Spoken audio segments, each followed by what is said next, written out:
Okay, here we are back for our next episode, and what we're going to do is finally talk about and name, and number the strings of the guitar. Now you may have an acoustic guitar or an electric, it doesn't matter. So the thickest of the strings you're going to notice should be up toward the ceiling, and the thinnest of the strings should be down toward the floor. They're both called E. They both are the pitch E. But one of them is low E and one of them is high E.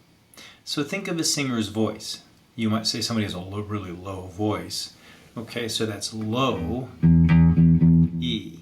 Somebody might have a high voice. Say, oh yeah, they have a very high speaking voice, a high pitch. That's high E. High E is thinner. Low E is thicker.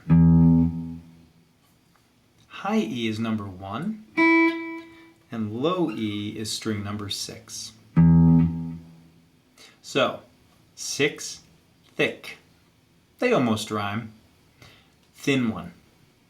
6, thick. Thin one. Both the pitch E. Just different E's. So if you were looking at a piano keyboard, they would be totally different E notes, but still the same E's. So 6 thick, little E1. String 2, 2B. String 3 is not 2B, it's 3G. String 4 is D, 4D. String 5 is A. They get lower in pitch the higher toward the ceiling you go. So it's a little bit of an opposite, but that's the way it works. That's the way it works in basses as well, an electric bass. So again, high E is toward the ground and it's thin. Low E is toward the ceiling and it's thick. String 1, 2, 3, 4, 5, 6. So the way pitch works is that it's a bit like math.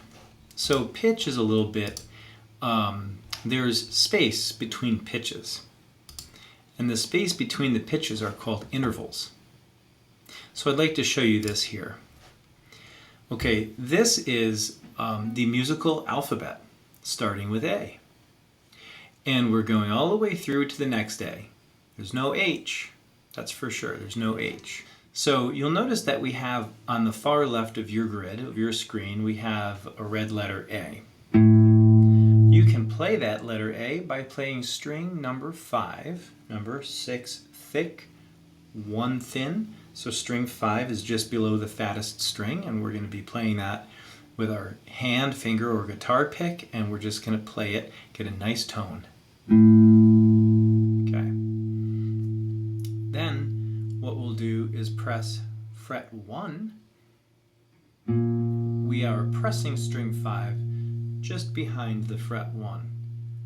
As the player, if you're right-handed, it's going to be just to the left of your fret 1.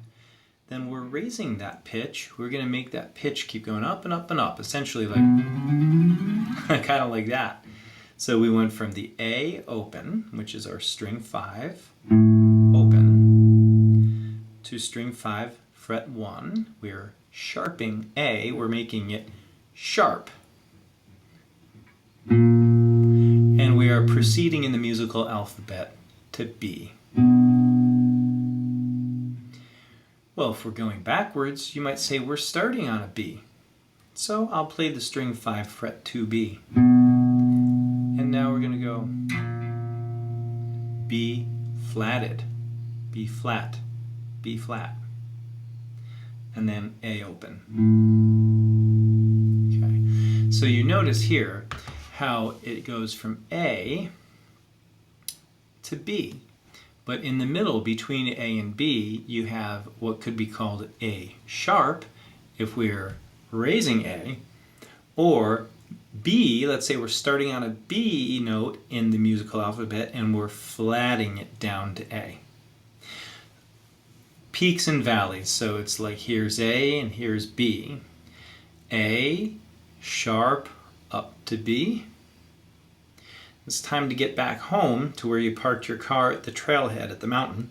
So you're going to go from B flat to flatter land down to A.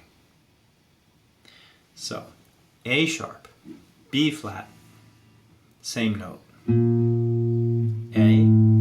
A sharp, B, B flatted to A.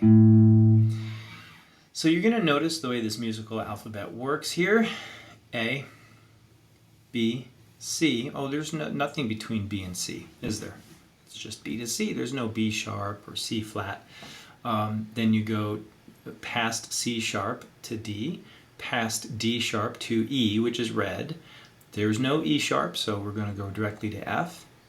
Past F to F sharp, past F sharp to G, past G to G sharp, and past G sharp to A.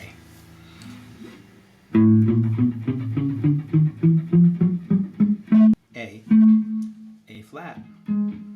Follow with me. Work left. Start over on this side of the chart and work your way to your left. We have A flat, G. Who comes next? Keep reading to your left. Who's just to the left of G is G flat. F, E, E flat, D, D flat, C, C flat. Nope, no C flat. B, are you still with me? So if you're still with me at this point, now you should know there's no C flat. C has no flat, so it's just B. B flatted to A. That's how the musical alphabet works.